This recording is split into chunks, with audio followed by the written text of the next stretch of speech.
Cancer, a disease caused by an uncontrolled division of abnormal cells in a part of the body.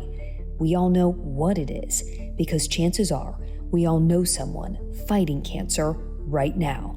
Doesn't matter how old you are, doesn't matter how healthy you are. This is a random process that can happen to any of us. In 2025, more than 2 million new cases of cancer will be diagnosed in the United States, and more than 618,000 people will die from the disease. In North Carolina, cancer is the second leading cause of death following heart disease. What can we do to move forward? Because I don't want to die, so what do we need to do? Doctors say the disease that destroys so many lives is getting younger. Where we've seen patients that are far too young to have these diseases. So I've seen folks with these types of cancers even in their 20s. The WRAL documentary unit set out to investigate who this is happening to. Does not run in your family? Nope, not at all. And they did genetic testing when I was diagnosed, and everything came back normal. You're looking around and you're the youngest person by 30, 40 years sometimes. People say it all the time, I'm healthy, I was working out, I was in the gym, I was doing everything right. How did this happen? Well, one of the things that went through my mind is why? And you have to believe that there's an environmental influence. Is there something in the diet? Is it associated with low fiber? So you really think food is a big one? It's hard to ignore. And what's being done in North Carolina to save lives. You think to yourself, like, what is our common denominator? Why are we all getting it? What is it? This is Diagnosis Young, the new face of cancer in North Carolina.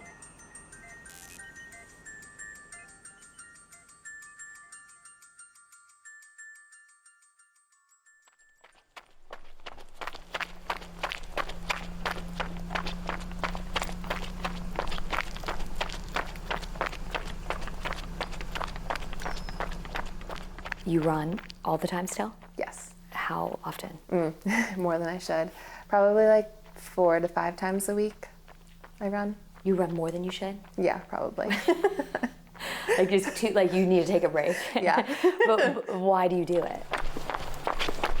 The biggest thing for me is mental health. Also being an athlete for my whole life, I need something where I just get outside and just kind of push my body to the limit. My name is Hope Reynolds, and I was diagnosed with breast cancer at 21.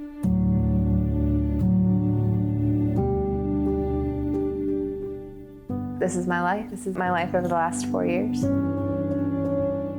The first thing you notice in 25-year-old Hope Reynolds' apartment is this giant picture wall, like an Instagram feed come to life. This is at our white coat ceremony. This is my roommate and I. This one was at the Duke Notre Dame football game, and we were on TV. And my friends and I were so excited that we were on TV. We thought we were like famous. But unlike Instagram, it's not just the highlights. So this is my tattoo and my mom's tattoo. Tell us what the middle says there. It says, pray big, worry small. But I just loved it because it's kind of how we live our lives. Yeah, and I feel like cancer has brought on that mindset. Tell me about your diagnosis. So tell me about that time in your life. It was starting my senior year of undergrad at Hope College in Holland, Michigan. I was a swimmer, so we were just getting changed one day in the locker room and had noticed some changes in terms of my right breast. And my roommate, she kind of pointed it out, and not in a bad way, but we kind of made fun of it. We were like, oh my God, that's so weird. Kind of ignored it for a couple of months, and then ended up just getting really sick towards the end of August. Really bad migraines, was not able to eat anything, and just throwing up everything that I put into my body. So I called my mom, and she asked if I had done a self-exam, which I had never done before because I was 21 at the time and didn't think that that was something you even had to do that young. So when we hung up, I did a self-exam and I found a lump. About a week later, I met with my primary care physician, and they wanted me to get a mammogram done. And I called the place where I was going to get the mammogram done, and they said that they wouldn't give me a mammogram because I was so young. And they were like, okay, well, let's get an ultrasound then. And I still remember the person who read my ultrasound came in and said that she saw something that was concerning, but the odds of it being cancer were so low because of my age. But they wanted to do a biopsy just to be sure. And that was when I was diagnosed with stage 3B breast cancer. It was invasive ductal carcinoma, and it had already spread to one of the lymph nodes on my right side. Invasive ductal carcinoma is the most common type of breast cancer, accounting for more than 80% of all breast cancer cases in the United States. In 2024, an estimated 16% of new invasive breast cancer cases in the U.S. were diagnosed in women under the age of 50. My first thought was, I don't have time for this. I was beginning my senior year of undergrad, so we were just starting our swim season. I have the most amazing parents in the world who took on all the logistics for me. So all I had to do was kind of just show up. After finishing my 8 rounds of chemotherapy, I had a bilateral mastectomy in February of 2021. So I went through 25 days of radiation. What was the toughest part of all of that? Out of all of that, I would say the toughest part for me was losing my hair. I didn't want to accept that it was real, but when I had to cut my hair, and then as my hair started to fall out, like there was no way to ignore it anymore. But I will say I feel like now looking back on it, the hardest part for me has been life after cancer. What has been the tough part after treatment? Yeah, I think the hardest part for me has been learning to trust my body again, because I don't understand and there'll never be any reason as to why I got it so young. So you ran 5 miles a day, super healthy eater, doesn't run in your family. You still got it at 21. Yeah. Do you ever think, what could this be? Could it be the food? Could it be, like, do you ever go through those scenarios? I mean, I've heard all about things like plastic in the environment, makeup, food, stress, all of that stuff. And I find it interesting to learn about, but I don't know if I'll ever really know why I got it at 21. Tell me about that time in your life, a couple years prior to that, where you were doing My bodybuilding shows. Yeah.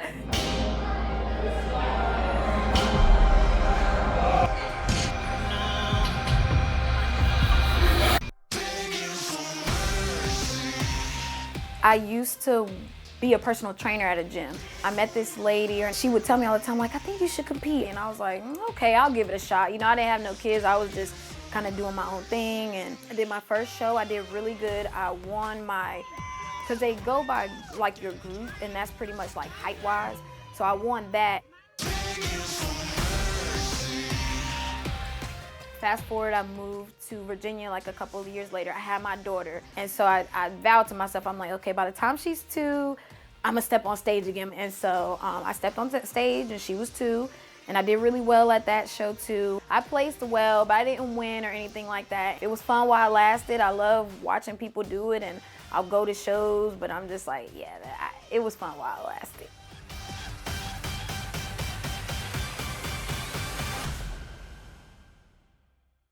Do you think that experience helped at all with this fight? Oh yeah, for sure. Yes, for sure. Because it just teaches you, like, you can't give up. You gotta keep going, you gotta keep fighting. So it was just like, all right, Bianca, how bad do you want it? And I definitely took that into my fight, for sure, for sure. My name is Bianca Harvey, and I was diagnosed with colorectal cancer at 34. 2023. In the beginning of the year, I started having like some stomach pains, and so I went to the ER a couple times. They were all telling me the same thing. It may be GERD, which is like some type of stomach issue. This is an unbearable pain. I'm coming home, I'm crying, I'm crawling on the floor, and y'all are telling me y'all think this is just GERD? And then once I got the colonoscopy, that's when I found out, like, oh, I have colorectal cancer. Colorectal cancer, or colon cancer, is the leading cause of cancer death among men under 50 and the second leading cause of cancer death for women under 50 after breast cancer.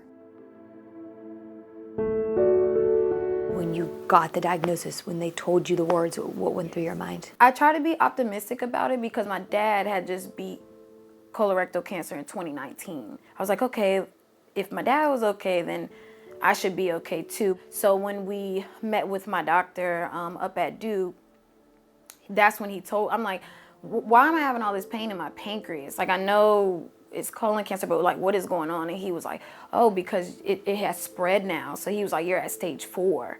So then that's when it was like a shocker. So we were like, whoa, what do you mean like stage 4? Like, what does that mean? You are like one of the biggest drops. I say all the time, my doctor, he was so calm. He was like, it is stage 4, but we do have a plan in place. We are working on some things. And I felt like that gave me some comfort. If he's not like going crazy about it, then I'm not either. Also, I have a daughter, so I was just like, I'm not ready to talk to him about that yet. If we'll cross that bridge if we get there or when we get there. But if he's calm, I'm gonna be calm in this moment. So tell me, you mentioned your daughter a couple times. Like, how old is she? What's her name? She is 9. Her name is Kaylani, and she is the light of my life. Good job, good job. She is the main reason, one of the main reasons why I fight so hard to be here every day. There you go. Good job. Good job. Because I don't want to leave her here by herself. Although I have an amazing support system, my parents, my mom, my dad, everybody's wonderful, but it's just nothing like having your mom. It was just like, okay, like, what can we do to get me out of this? Because I don't want to die, so what do we need to do? I was getting chemo every 2 weeks, and I was also coming home with a chemo bag, so I was still being administered chemo for another 46 hours. It was hard, it was hard. I think the worst part was coming off of a treatment and then trying to recover and starting to recover and then going straight back. Chemotherapy was about 18 months, and I just transitioned to immunotherapy in November of last year. And it's been such a big difference. Bianca is continuing treatment. Her doctor at Duke told me her tumor has shrunk by 50%. She often wonders how and why this happened. My dad was really like the first person that I knew that had cancer. Like, I never, like, my family, our friends, nobody that I knew had cancer. So even with me dealing with it at 34, for me, it was just like, this is insane. It's like, people say it all the time, I'm healthy, I was working out, I was in the gym, like I was doing everything right, But I just think, GMOs, them putting things in our food, what we wear, what we put in our hair, what we put on our nails, genetics too, but I do think environmental has a lot to do with it. Your age, though. I mean, do people say you're so young, you're too young? Is that something you hear a lot? I do. And, when they tell me that, I think about the babies that are going through it. But I think about the little ones that are going to radiation and treatment, and some of them that make it, some of them that don't make it. I follow a lot of people on social, I'm sorry.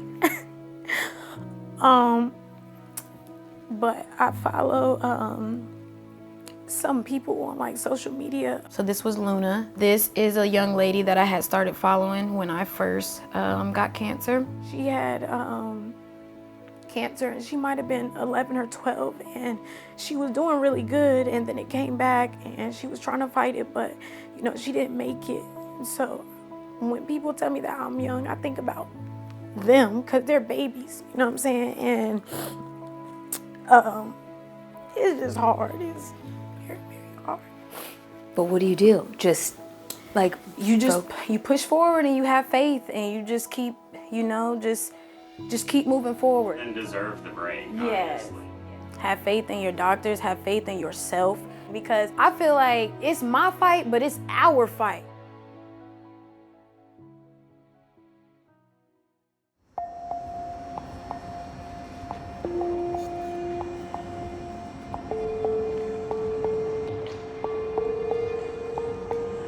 So everybody knows me as Coach Matt, right? Like, that's my name at the rink. You guys can pop out. We're gonna be far side.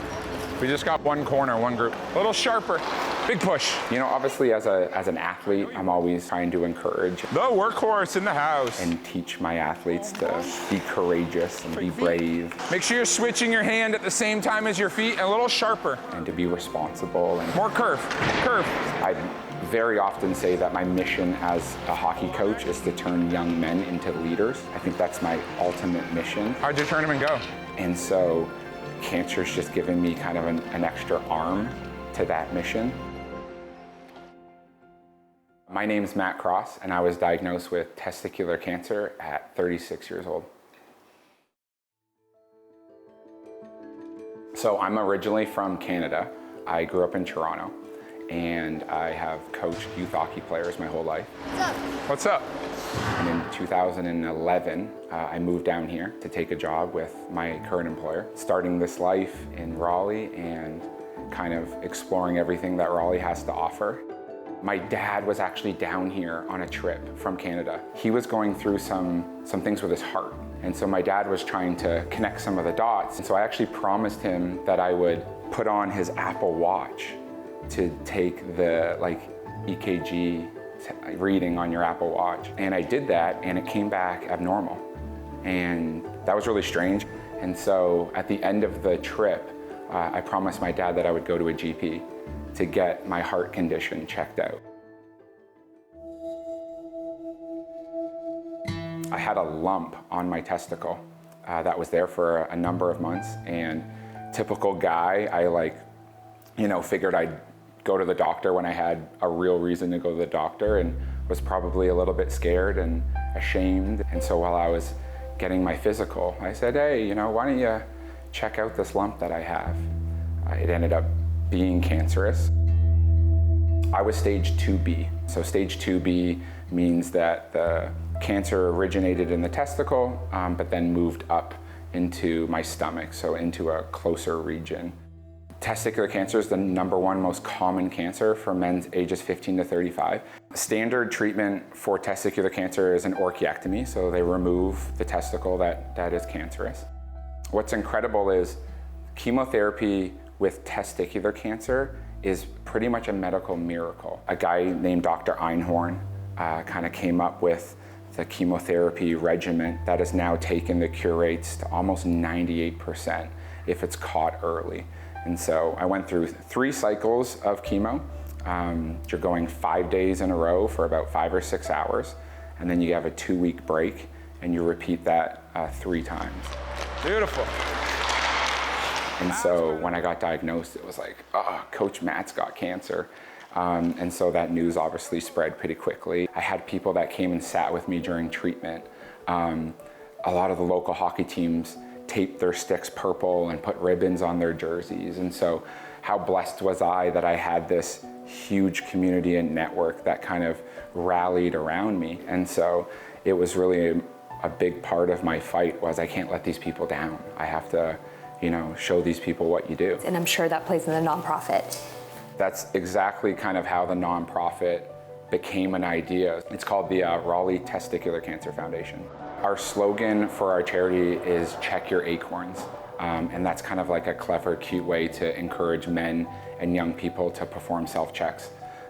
We're trying to tear down stigmas so that men book that doctor's appointment and that annual physical. And obviously, as a career coach, there's an arm to all of these kids and young people that I work with at the rink.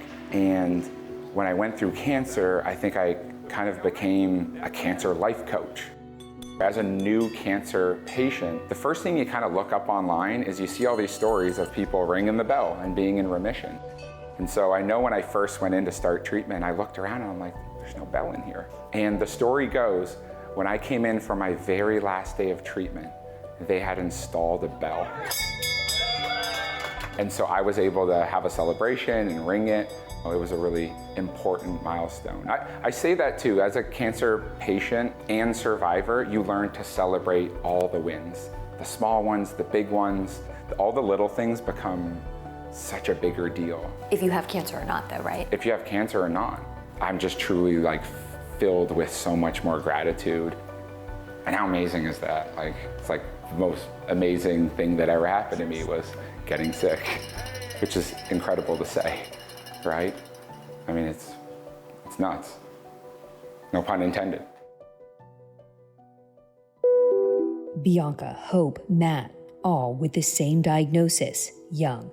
Between 2010 and 2019, early onset cases of 14 different cancers increased in at least one younger age group. That includes colon, breast, uterine, and testicular cancers. Sure enough, when the data came out, none of us were surprised that these are increasing in incidence. 1 in 5 people diagnosed with colorectal cancer are now under 55. It's expected to go up by a total of 30% of where we're at now. More women under 40 are being diagnosed with endometrial or uterine cancer.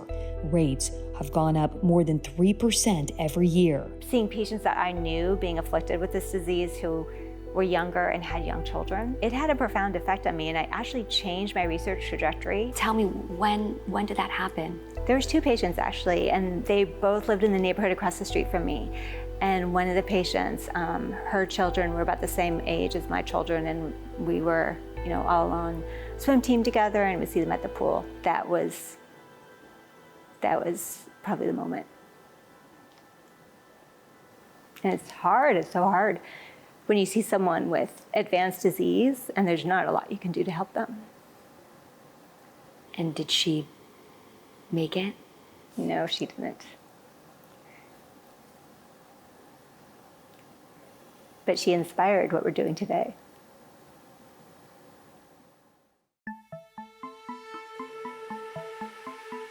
Doctors say cancer isn't just getting younger.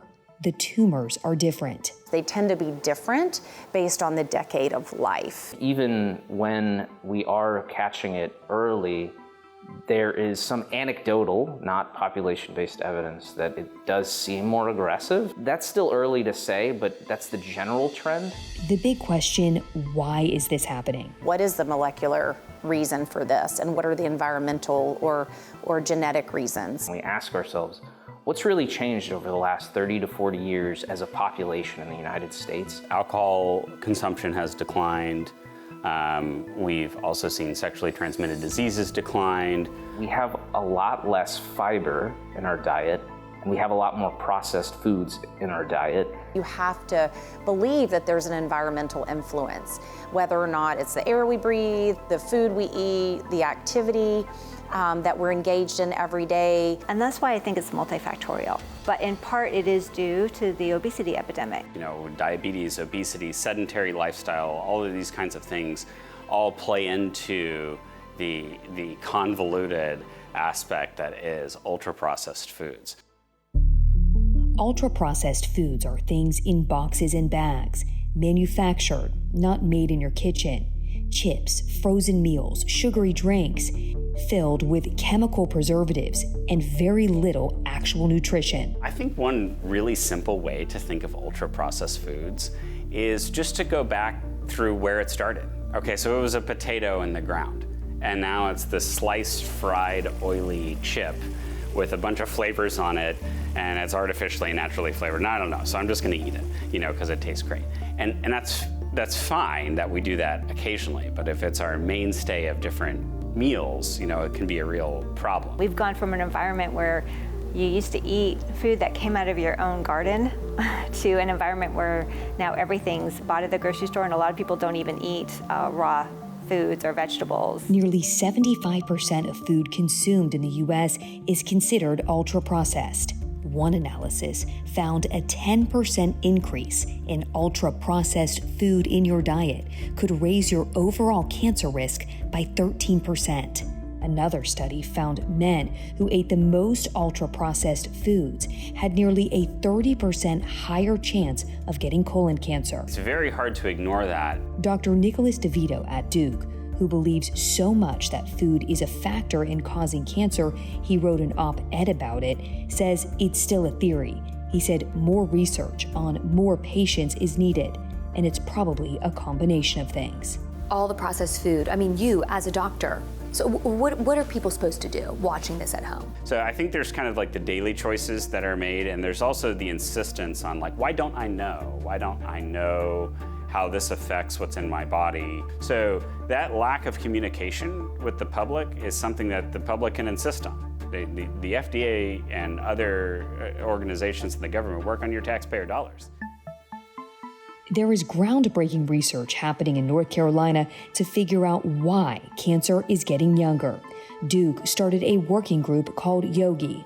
YOGI is the Young Onset Gastrointestinal Cancer Group. The laboratory investigators, the public health, the primary care, radiation oncology, surgical oncology, gastroenterology. They share data, lab results, and research through a digital biobank to figure out what's causing patients under 50 to get this disease. So we're able to follow every patient that is diagnosed with a gastrointestinal cancer going forward and going backwards at Duke. And being able to tell my patients that when they come in and they feel alone, like, why am I diagnosed with this? I thought this was a disease that doesn't happen in people my age. No, actually it does, and we're studying it and we're trying to understand why. Because so much of understanding cancer is realizing it can happen to anyone. I mean, Bianca is a great example of this because she is someone who is healthy, and this should have never happened to her on paper. Come in. Hey, how are you? So good to see you. Good to see you too. Bianca's doctor at Duke is Dr. Nicholas DeVito. She remembers when he told her her cancer had spread.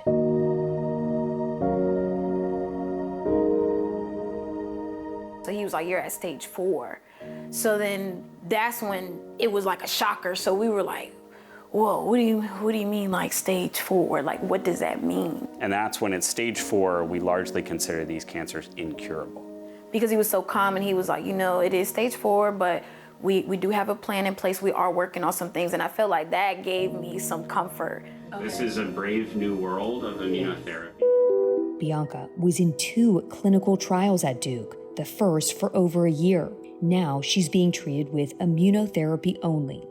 Unlike chemotherapy, which kills rapidly dividing cells like cancer cells, but also healthy cells too, immunotherapy helps your own immune system recognize and attack cancer cells. This is from back in November when you started on the trial. Your cancer has shrunk by more than 50%. And we're going to get into this discussion at 2 years where we're taking this 37-year-old at the time, is what she'll be, I think, off of all treatment whatsoever for a previously unresectable or stage 4 colon cancer.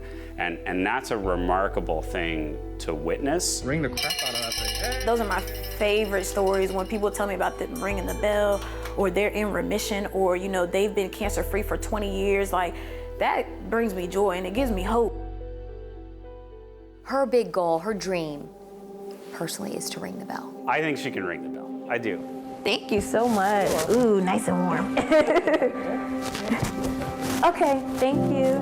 When you have a response like Bianca has, where the tumor has continued to shrink over the course of several scans, that her blood work looks great, that she looks great, that she's just continued to feel better the entire time, it's very, very hard to ignore that. But if we can't detect it anymore, it would really, really convince me that, you know, it's time to ring the bell. Yes, I keep telling everybody, I'm like, we're gonna have the party of the century when I can ring that bell. Like, we are going to have a ball. We are going to celebrate. I don't know, I think I might go into remission first. So she's not only done this for herself, but she's done this for a lot of other people as well. I feel like it's my fight, but it's our fight. Like, we all been, you know, we've all just been in this fight together. Lord, please let me be here. Lord, I want to be here. Lord, you know, I don't want to leave my baby here. Like, I want you to know that I want to fight to be here. I'm not just giving up.